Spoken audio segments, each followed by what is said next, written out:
Let's get started. We are going to use our Lucy pattern today, the Children's Corner Lucy that came out in 2019. We are going to use it to make a dress that looks like the vintage Meg pattern from Children's Corner. You can see that this sweet pattern came out in 1981, so she's been around for a very long time. Just like the Lucy, this is an A-line dress that buttons on the shoulders. Meg is only lined up in the bodice and Lucy is fully lined.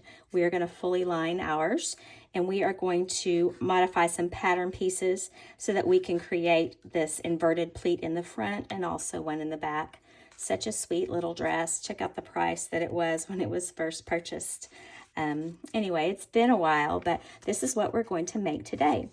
You're going to need a copy of the blog post because it has all the written instructions for what I'm saying.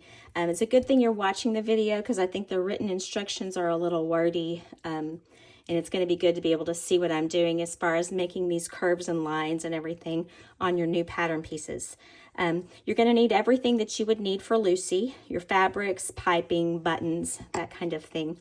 As far as fabric requirements, your lining, you're going to need just the same thing as you would for your Lucy. The outside fabric for your dress is going to be different. You're going to need more fabric for most sizes and most widths of fabric. So check out that chart that's on the blog post before you start planning this dress totally, because you're going to need a little bit more than you would just for a plain Lucy. And you'll need some tracing paper and a ruler and a pencil, and come back and we will get started. I thought it would be helpful to show you here in the beginning what our goal is, what we are starting with, and what we are moving towards with making this new pattern piece. I've got my Lucy pattern piece here. This is the dress back, and this is the Meg pattern piece that I have made. We're going to go through it. I'm going to show you, demonstrate everything, making the front dress here in just a few minutes, but I think it's a good idea to see what our goal is, what we're making here. We're pretty much just adding this section of pattern up here, which we'll be adding fabric later. And we're having to put this little peak up in here for the top of our pleat so that everything will line up nicely at the neck when we get to sewing it together. Like I said, this is the dress back. We're going to do the dress front, and you're going to do both of them later. And before I am asked, I'll just go ahead and answer the question of, do I have to do the same thing in the back as I do in the front? Could I just make the Lucy the same in the back as the regular Lucy with no pleat, and then just have the Meg part in the front? The answer is yes, you can do that. But I'm going to give you a couple of reasons why you might not want to. First of all is that anytime you have a dress that has a whole lot more fabric, a lot more weight and bulk of fabric in the front than it does in the back, it tends to hang forward and droop forward, drape forward, not hang as well. And you might see that hem in the front is lower than the hem in the back when she wears it, just because there's more weight in the front than in the back. The other thing is, dresses that are cute in the back and have some detail in the back are really fun. And we're adding a little bit of little tiny bit more twirl in this dress as we add more fabric in the front and the back. So I just think doing the back is the best way to go, but you can do whatever you would like to do. It's really not hard to make these changes. Once you've done it once, you'll be able to do the second one very quickly. So let's get started. Get your dress front pattern piece out for your Lucy and some tracing paper, pencil, and a ruler, and we will get going shortly. Okay, we're going to get started with step 1 on the instructions. A couple of things I need to talk about before we get into actually making the new pattern piece. Number 1 talks about the version of Lucy that I'm using. I'm using the newest version. It looks like this. It's from 2019. If you have an older version, you can still use it, but there's something we need to talk about, and that is the hem.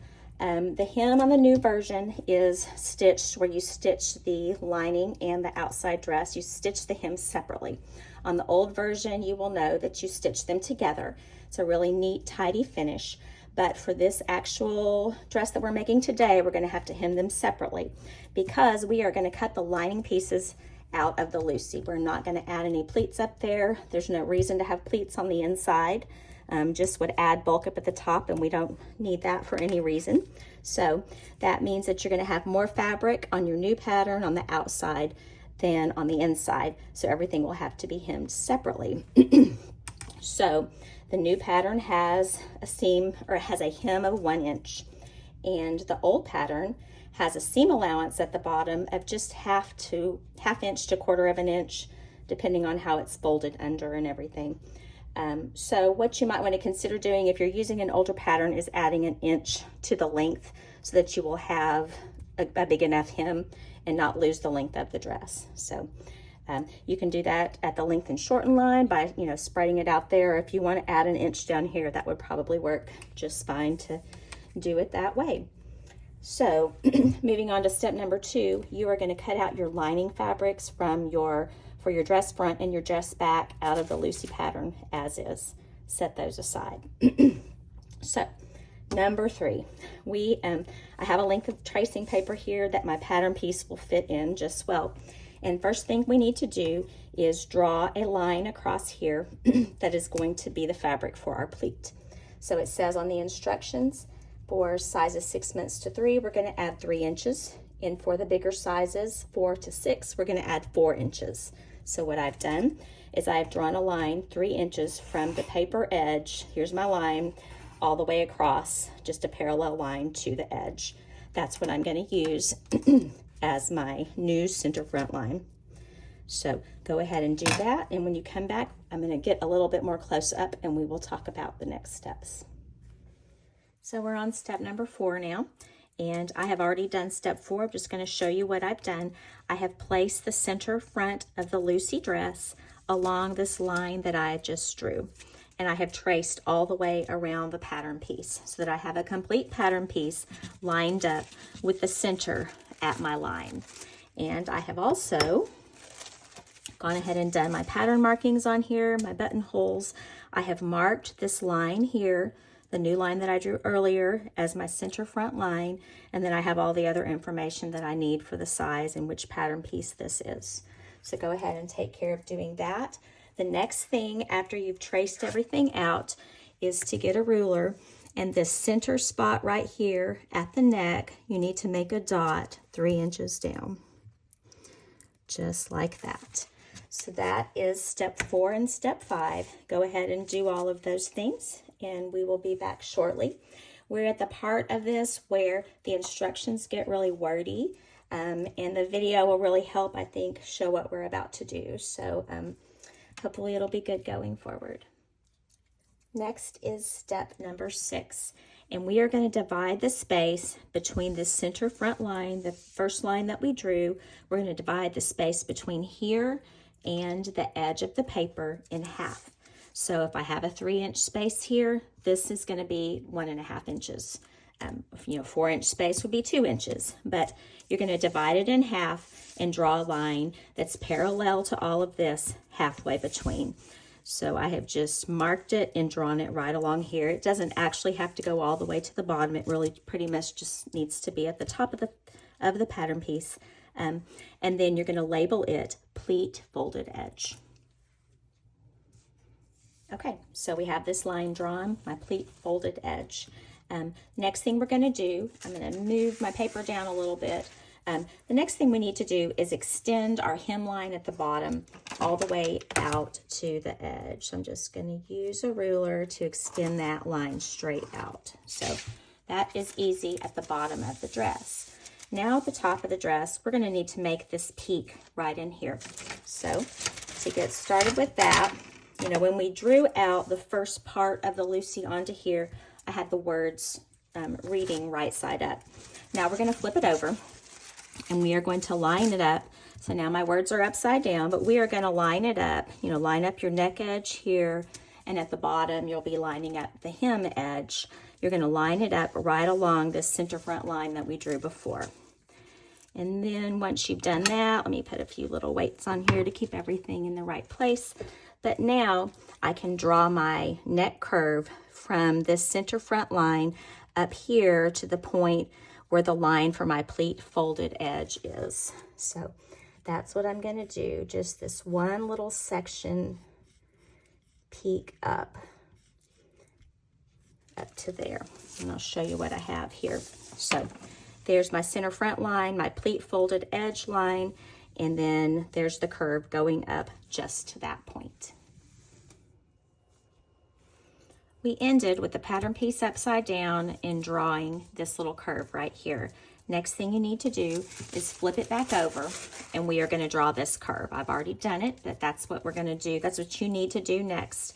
So you are going to line up the bottom hem of the dress at the bottom. You can see how I've got it down here, and then come up to the top, and you should have this edge with your pattern piece lined up with the tracing paper, and you are going to start where you can kind of see through here, but start at this point at the pleat fold line, and you're just going to draw a line following the pattern piece all the way down in this space between the pleat fold line and the paper edge. After you've done that, you need to label this. This is the center pleat cut on fold. That's what you need to label that. This one is the pleat folded edge, and this is the center front line. Once we get everything pleated and folded up, these two are going to meet, and they'll both be the center front. But for now, that's what you need to do. So go on and draw this curve in, making sure that your pattern piece looks like this. And we are very close to being ready to sew.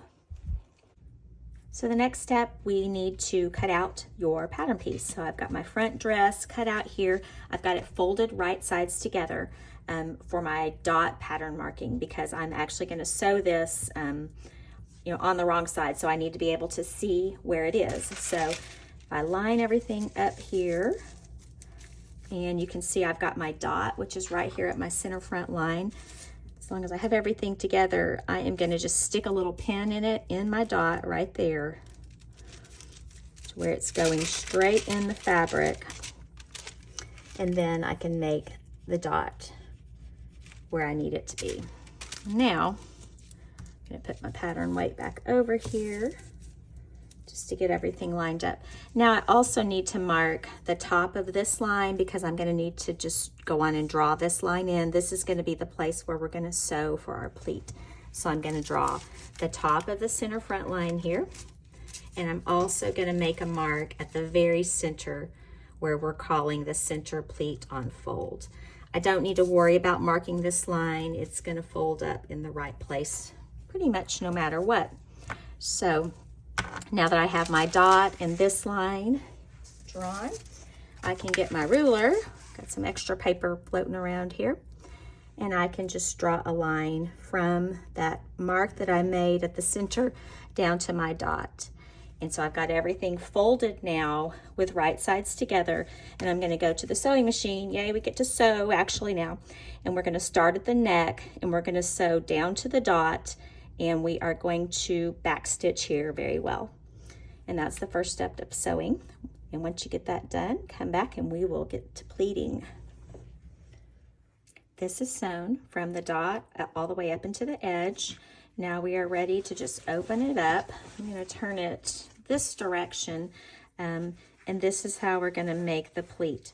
You've got this little line here on the back, and it can be lined up with the seam on the front, or with the seam in the middle. And you can see that my edges and my points just line up really nicely here with the neckline. And now if we flip it to the front, you can see how it's going to look here. It's going to be pretty sweet. And here's my inverted pleat. And now this needs to be pressed. Okay, so here is the front of my dress. I have it pressed. Here is the seam line for my pleat. It's an inverted pleat, so you can see it there. The next step to do on the instructions is to baste along here with a scant 1/4 inch seam allowance. That'll hold your pleats in place as you're constructing later. And this is what it looks like from the back. You see you have these kind of little flaps here of your pleat, and you're just going to stitch along here to hold it in place. And then after you've got this part done, you are ready for construction of the dress. Of course, you've got to go back and do the back dress exactly like what we've done. One more idea. We have made an inverted pleat. So the pleat is on the inside of the dress, but if you wanted to be fancy, you could always have sewn it to where your pleat is a box pleat on the outside. The only difference for making the box pleat, all the cutting out and everything would be just the same.